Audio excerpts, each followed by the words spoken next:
DJ Pepsi Show. Evo ga, on ulazi, on dolazi. Kako ste dobro? A ja odlično. Delo je da nikad nećemo biti dobro kao ti, što je dobro za tebe. Da. U full si energiji, šta ima? Nema ništa, evo, dočekah i ja svoj red. Kako ste vi, šta se dešava? Ćemo pevati danas. Hoćemo.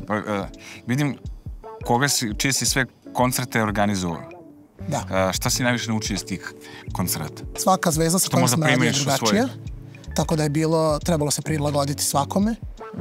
Publika je također svakog pevača drugačija, tako da... A sa kim se, kažem, sa kim možeš najviše se poistovetiš od ljudi koje si ugostio? Sa Teom Teirović.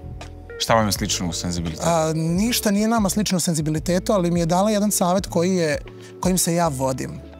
Prilazili su nam ljudi, proveli smo par dana zajedno u Majamiju i prilazili su nam ljudi, pratila nas i grupa ljudi po Majamiju i meni je to nekako bilo haotično, onako su ljudi bili malo napadni, a ona se sve vreme ponašala kao sve to njoj je bilo cool. Ja sam bio fazonu, kako izdržavaš? Jer su nam upali u restoran da se slikamo dok je ona jela. Ona je to tako nekako lepo iznela. I rekla mi je, onog trenutka kada izađeš iz stana, zaključaš svoja vrata, tad radiš. I to je nešto čime se ja vodim. Generalno da kad god sam na polju, kad god sam u kontaktu sa ljudima koji su potencijalno moja publika, da se predstavimo u najboljem mogućem svetlu. Vojislav je neko ko svakako ne može da zaboraviš. Ni to odakle, ni koga je radio, ni koga će raditi, ni koje su ambicije, ni koliko je visok, 206, jel? Tako je. Ni kako se obukao, ni šta je pevao. Znači, ništa od toga ne može da se zaboravi, zato što on to transparentno po nekoliko puta kaže i pokaže. Kako vidiš sebe za 10 godina? Kao Relja. Objasni mi šta to znači. Zvezda kao Relja, da ima svoj stil, svoj stav, da ima svoj following, da ima svoju produkciju, svoj tim iza sebe i to je nešto što kao producent ili pevač? I kao producent i kao pevač. Ja nastupam kao DJ, nastupam kao pevač, radio sam apsolutno sve što, gde god da su me bacili, snašao sam se. Radio sam od arapskih žurki, jevrijskih žurki, ruskih žurki. Što nešto nisi snimio do sada? Snimio sam pesmu. Dobro. Snimio sam pesmu Meteori. Ne znam, izvini. Pesmu je radio Chris Valens, producent koji je radio na posljednjem albumu Kylie Minogue, inače iz Australije. Tako da imam tim ljudi sa kojima radim tamo, imam tim ljudi sa kojima radim u Napesu na Floridi. Ali si negde između, ni tamo ni vamo. Ja želim sve. To je možda moj najveći problem, što ja želim sve, znam. Ne može. Meni sad to sve što si ispričao, izvini, malo da skratimo priču, da ne odemo daleko imaš kandidata. Meni sad to sve što si ispričao, to toliko deluje, ja hoću i ovo, hoću da se bavim pevanjem, hoću da komponiram, hoću da organizujem koncert, hoću da budem zvezda, hoću da sedim u restoranu, hoću da vozim kola, hoću da snimam spotove, hoću sve. Ja bih volela da ti usmeriš tu svoju energiju koju očigledno imaš previše u nešto, u jednu stvar gde ćeš biti najbolji. Evo me tu sam. I jednako žarko sve to želi. I generalno, kad je neko tako prodoran i probojan, onda i ne brineš za takve ljude, jer ako ne uspe ovdje, uspeće negde drugdje. Danima ti je puna kuća, linija čak i noću vruća, tačka dodira nije nam moguća. A svako čekanje kraja ima, mogu početi tu pred gostima, da te ljubim odmah na vratima. Sve nešto prema Nataši. Ma pašćeš mi u ruke, pašćeš, stižem al ti vidiš šta ćeš. Ohladi sokove, vokove, rokove, kasno je sada za vađenje, jer posle mene ti treba veliko hlađenje. Ohladiš pricere, likere, drinkere, vodu pretvori u suvi led, da ga na grudi staviš kad na moj dođe red.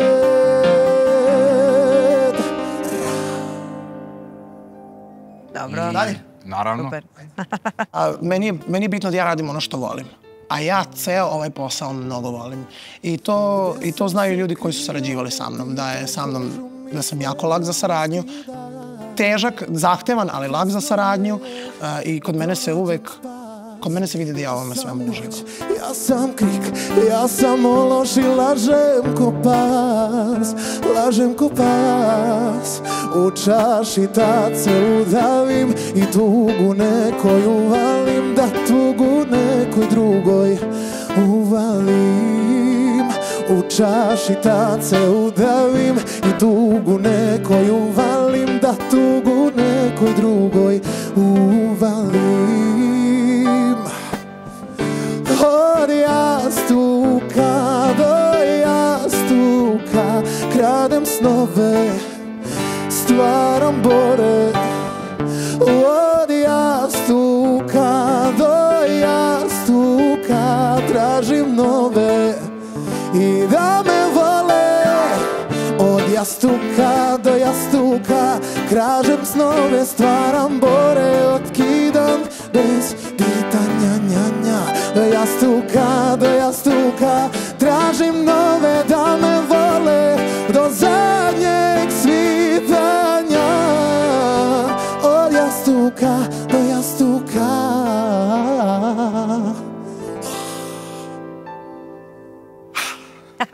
Kako je? Ja bih još, ali znam da imate druge kandidate, ali... Da, on je talentovan, to se vidi i razume se u muziku, ali ja mislim da on kao producent može mnogo više da napreduje. Znaš šta me čudi, da pošto si autor, da nisi odabrao ni jednom da pevaš svoju, neku koju si ti pravio? Čekam, mogu li da sednem, oduzimaju mi se noge. Možeš, ako se tolike noge oduzmu, to je problem. Čekam... Ne možemo te izneti. Čekam veću priliku. Čekaš veću priliku, nije još vreme. Dobro. Legitimno. Legitimno, po meni bespotrebno taktiziranje, jer bi ja voleo da te čujem, pošto se sve vreme predstavljaš kao autor, voleo bi da te čujem kao autor. Vidi sad primer, ne prođeš dalje, ti nisi nam otpevao svoju autorsku pesmu, niko je čuo nije. Da, ali se nadam da ovim mojim pojavljivanjem ovde da će publika da dođe kod mene na društvene mreže, zato sam rekao prošli put da sam pripremio nešto, sve izlazi, spotovi snimljeni, sve je spremno. Malo drugačije razmišljaš o predstavljanju toga, sve okej. On ima projekat. On ima sve. On je uradio već sve unapred. Ja bih volao da čujem od tebe nešto što je onako, da ti čuje malo dušu kad pevaš. Hoćeš odmah? Da. Treća pesma? Možeš i odavde. Sad, ja mogu da pevam autorsku pesmu, ali... Ne moraš, nešto što je iz tvoje duše. Ovo kad si rekao kako Stevan Tirović sediš u kafiću, jedna uloga koju zauzimaš za javnost, to imam ovdje i utisak da si u jednoj ulozi i da od toga ne možemo dođemo do duše. Skinu si naočare, to je dobar znak. Skinu si naočare, a tresu ti se ruke. Tresu mi se ruke. Ako hoćeš, možeš nazad. Ne, bolje mi je, lakše mi je kad sedim, malo mi je nisko, ali ću da... Oni kad sedi je kao kad stoji. Rekao si da svaku vatru koju ste bacili si dobro. Ajde. Ja ne znam šta je meni, ja nemam tremu, meni pojede adrenalin. Ja sam, generalno, baš sam srećan i cela ta energija i sve kamere, svetlo, akcija, sve to mene nekako radi na eksplozivnost. Ja volim kada od mene se krade, volim ljubav sa vukovima, da me raznesu na sitne komade i da me dijele sa kumovima. Ja volim kada ljubav je bol, sama i najbolji serviram sto s vukovima, svojim vukovima.